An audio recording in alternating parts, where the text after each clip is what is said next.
Good morning, students. Today's subject is legal ethics, in which yesterday I have discussed with you about the rule-making powers of the State Bar Council. In the continuance of the topic, the next power of this rule-making power of the State Bar Council is to punish for professional or other misconduct. So, the State Bar Council has power to punish an advocate for professional or other misconduct. देखिए, जैसा कि हमने bar council of India की powers and functions जब discuss किए थे तो हमने पढ़ा था कि BCI जो है वो अधिवक्ताओं को उनके प्रोफेशनल और अदर मिसकंडक्ट्स के लिए किस तरीके से पनिश कर सकती है। तो इसी तरीके की जो पावर्स हैं वो स्टेट बार काउंसिल्स को भी दी गई हैं। तो इसी से रिलेटेड सेक्शन 35 एडवोकेट एक्ट का जो था सेक्शन 35 है,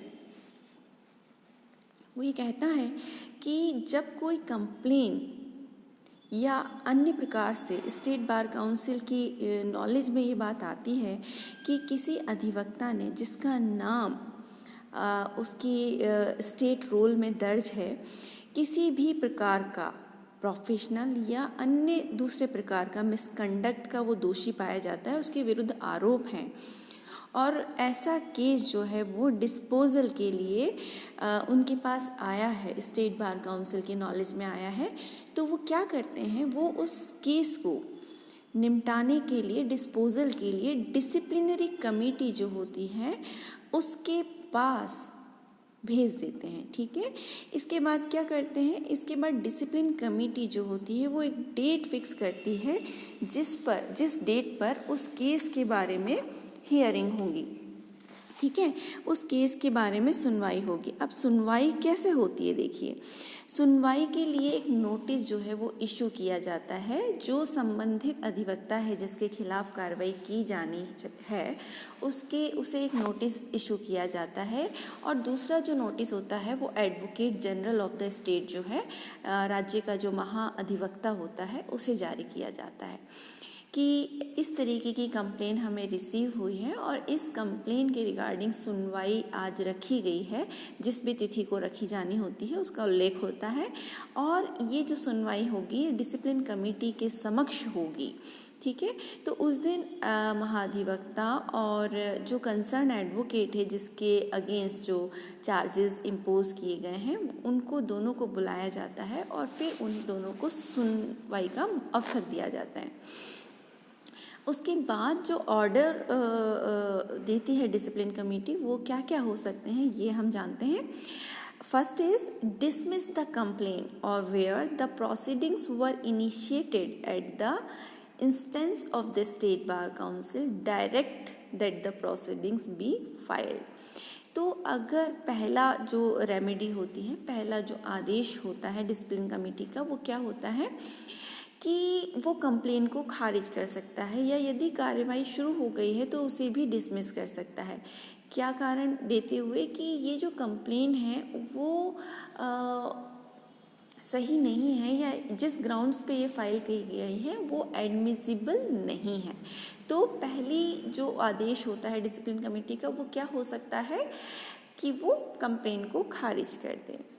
ठीक है, दूसरा रिपेरिमेंट द एडवोकेट्स, मतलब इसका मतलब क्या होता है कि अधिवक्ता जिसके खिलाफ आरोप लगाए गए हैं यदि वो निर्दोष पाया जाता है तो उन्हें उस अधिवक्ता को जो है ससम्मान उनको प्रैक्टिस करने का जो उनका अधिकार, यदि सस्पेंड किया गया होता है तो उसे वापस से बहाल कर दिया जाता है।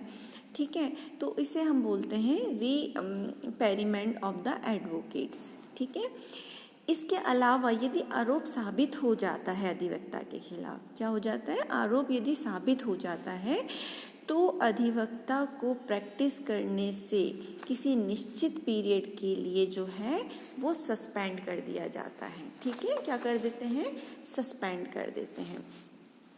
इसके अलावा जो अन्य आदेश हो सकता है वो क्या हो सकता है, remove the name of the advocates from the state roll of advocates. इसके अलावा अधिवक्ता का जो नाम है, यदि वो गंभीर आरोप उसके ऊपर साबित हो जाते हैं तो उस अधिवक्ता का नाम जो है वो स्टेट अधिवक्ता नामावली से निकाल भी दिया जाता है, उसे हमेशा हमेशा के लिए टर्मिनेट कर दिया जाता है। ठीक है। अब यदि किसी अधिवक्ता को मान लीजिए सस्पेंड किया गया है for sake of some period, तो वो अधिवक्ता क्या कर सकता है? यस, अब ये क्वेश्चन देखिए दिमाग में आता है कि सस्पेंशन के पीरियड में क्या वो प्रैक्टिस कर सकता है और किसी अथॉरिटी के सामने कहीं और? जी नहीं।